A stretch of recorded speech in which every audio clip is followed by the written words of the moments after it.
परेश रावल और आदिल हुसैन के अभिनय से सजी फिल्म द स्टोरी टेलर 28 जनवरी से डिज्नी प्लस स्टार पर स्ट्रीम हो रही है। यह फिल्म कैसी है, इसी पर हम आज बात करने जा रहे हैं। सत्यजीत रे ने साहित्य जगत में टार्नी खुरो नामक एक काल्पनिक चरित्र को गढ़कर इसी चरित्र के इर्द गिर्द 15 लघु कहानियां लिखी थी। इन्हीं में से एक अति लोकप्रिय लघु कहानी गोल्पो बोलिए टारिनी खुरो है। इस कहानी से प्रेरित होकर फिल्मकार अनंत नारायण महादेवन एक फिल्म द स्टोरी टेलर लेकर आए हैं, जो कि 28 जनवरी से डिज्नी प्लस हॉटस्टार पर स्ट्रीम हो रही है। इससे पहले इस फिल्म को बुसान इंटरनेशनल फिल्म फेस्टिवल 2022 में, ह्यूस्टन इंटरनेशनल फिल्म फेस्टिवल 2023 में, केरला इंटरनेशनल फिल्म फेस्टिवल 2023 में और जागरण फिल्म फेस्टिवल 2023 में रिलीज किया गया था, प्रदर्शित किया गया, जहां दर्शकों ने इसे काफ़ी सराहा था। इस फिल्म में क्रिएटिव कॉपीराइट के साथ ही एक अहम सवाल उठाया गया है कि असली कहानीकार कौन होता है। वह जो कहानियाँ सुनाता है या जो दूसरे से सुनी हुई कहानी को लिखता है, अपने नाम से लिख देता है, आखिर और मौलिक कहानी किसकी मानी जाएगी और असली कहानीकार कौन कहा जाएगा। आइए बात करते हैं फिल्म की कहानी की। 1 घंटे 53 मिनट की आवट वाली फिल्म द स्टोरी टेलर की कहानी सत्यजीत रे की लघु कहानी गोल्पो बोलियो टार्नी खुरो पर आधारित है। यह बात हमने पहले भी आपको बताई है।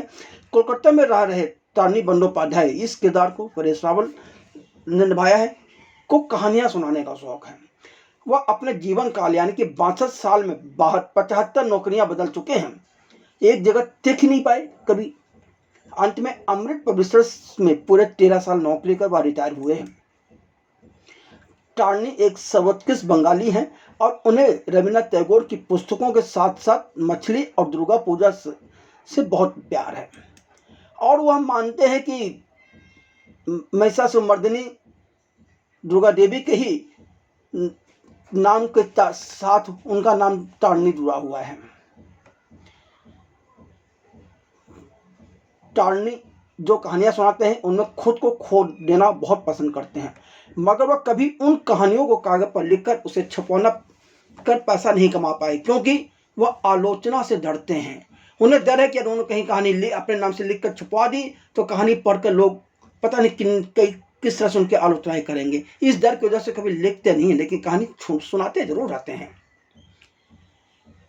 जबकि एक बार उनके जन्मदिन पर उनकी पत्नी अनुराधा ने उन्हें उपहार में एक पेन देते हुए कहा था कि आप कहानियां लिखो, पर टार्नी दर्द के मारे लिखा ही नहीं कभी।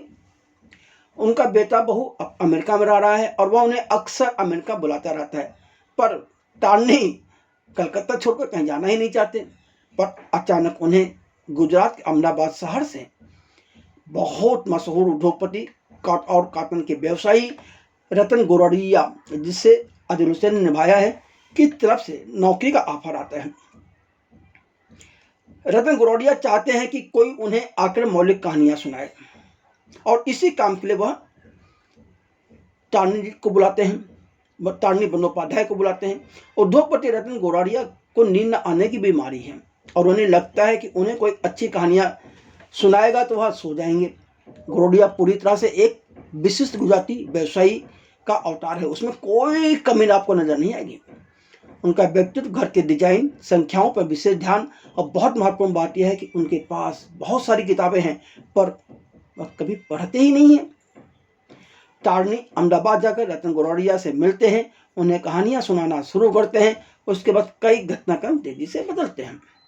रतन तहरे व्यापारी तो वह अपनी व्यापारिक बुद्धि का उपयोग कर कुछ तो कारनामा करेंगे ही।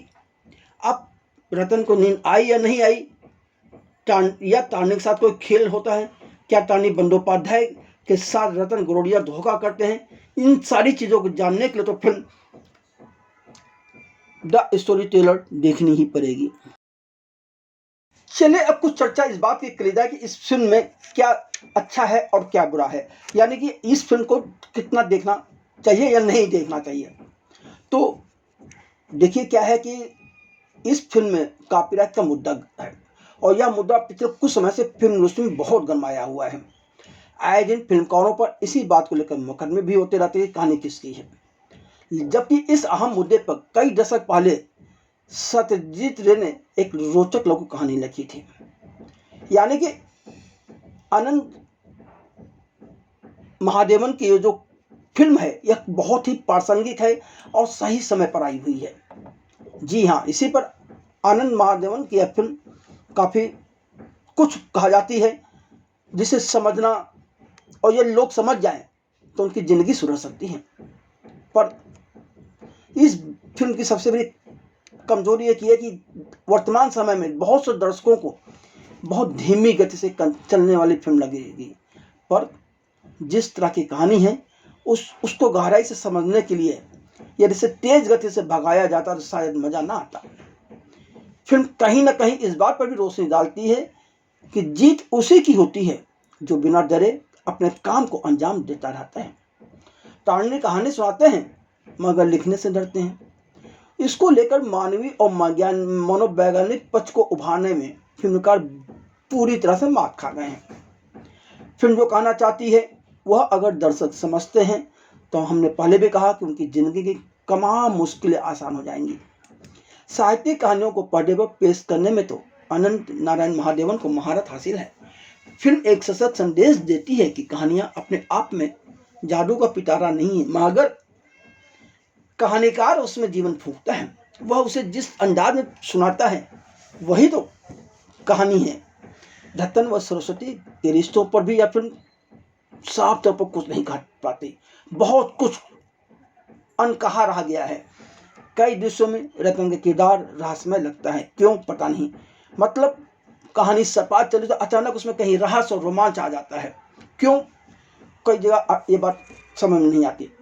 पर इसे हम अपनी तरफ से तो लेखक व निर्देशक की कमजोरी समझते हैं।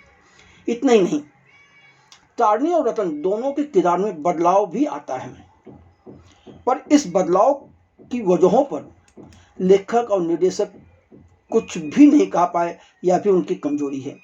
फिल्म में ईर्ष्या, सफलता, भय, धोखा और हेराफेरी जैसे कई तत्व हैं, मगर बहुत साफ तरीके से पता नहीं क्यों रेखांकित करने में कहानीकार तारणी की तरह अनंत नारायण महादेवन भी डर गए हैं। फिल्म को गति प्रदान किया जा सकता था पर ऐसा नहीं हुआ। सत्यजीत रे ने इतनी अच्छी कहानी लिख कर गए कि निर्देशक अनंत नारायण महादेवन की कमजोरी को दर्शक अनदेखा कर जाता है और वह इसे देख सकता है। हम तो खैर यही कहेंगे कि इस कहानी को हर किसी को देखना चाहिए और फिल्म देखने लायक नहीं है, सिर्फ देख के इसको समझने की जरूरत है। और यह दर्शक ने इस फिल्म को देखते हुए इसके अंदर के भाव को समझ लिया तो उसकी जीवन की तमाम मुश्किलें बहुत साफ तरीके से साफ हो जाएंगी और उसकी ज़िंदगी में सुकून आ सकता है। हाँ, फिल्म के कुछ संवाद बहुत मार्मिक भी हैं और रूपक वाले भी हैं। मसलन अच्छे कलाकार नकल करते हैं, महान कलाकार चोरी करते हैं, अथवा प्यार ऐसा प्रॉमिस है जिसे निभाना मुश्किल है। तो वही एक संवाद है जब तारणी रतन से कहते हैं, आपको कहानी सुनाने वाला नहीं, जिंदगी का नजरिया बदलने की जरूरत है। एक बहुत अलग संवाद है, हिस्ट्री लिखने के लिए भी कलम उठाने की हिम्मत चाहिए। जब तारणी ग्रोडिया से मिले अहमदाबाद में उनके घर पहुंचते हैं, उस वक्त का दृश्य काफी गड़बड़ तरीके से ही लिखा गया है। जहां तक कलाकारों के अभिनय का सवाल है तो इस फिल्म के सभी कलाकार सशक्त कलाकार हैं, तो उनके अभिनय में गड़बड़ी तो नहीं हो सकती और उन्हें कहानी का भी और पटकथा का भी सपोर्ट पूरा मिला है। तारणी यानी कि मछली से बड़ा प्यार करने वाले बंगाली जो बाद में अस्थायी रूप से आपको आधा गुजराती ही बने हुए नजर आते हैं कि किरदार में मूलतः गुजराती हो परेश रावल ने जान फूकी है। उनके चेहरे के भाव, बॉडी लैंग्वेज व संवाद अदायगी कमाल की है। उद्योगपति रतन गोरौड़िया के किरदार में आदिल हुसैन ने भी काफी सधा हुआ अभिनय किया है। एक उद्योगपति की गरिमा को उन्होंने अपने किरदार से बहुत बेहतरीन तरीके से निखारा है। कैमियो के छोटे किरदार में रेवती अपने अभिनय की छाप छोड़ जाती हैं, वह क्या कहना है। सरस्वती का किरदार उनके ऊपर काफी जमता है। गुजराती लाइब्रेरियन के किरदार में तनिषा चटर्जी का अभिनय एकदम स्वाभाविक लगता है, कहीं कोई बनावटीपन नहीं है। तो हम तो यही चाहेंगे कि कम से कम आप एक बार इस फिल्म को देखें, लेकिन फिल्म सिर्फ मनोरंजन के लिए ना देखें।